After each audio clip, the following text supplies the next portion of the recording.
اهلا بيكم اعزائنا المشاهدين في حلقه جديده من برنامجكم درايه. لو انت مش مشترك في القناه اشترك وفعل الجرس واعمل لايك لعجلة المحتوى. يلا بينا نبدا.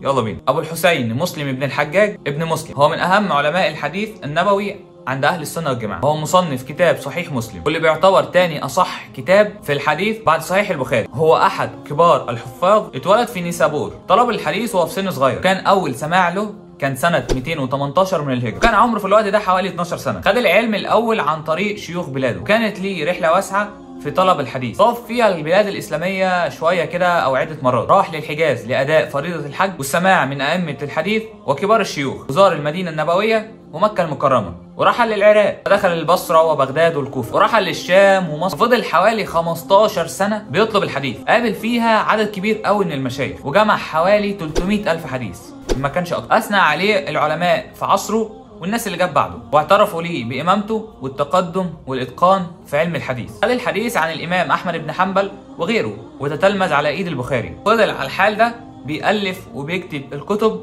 لحد ما توفى يوم الحد 25 من رجب، وده كانت سنة 261 من الهجرة. كان عنده 55 سنة. وبس كده نكون وصلنا لنهاية حلقة النهارده. اشوفك بكره ان شاء الله. السلام عليكم.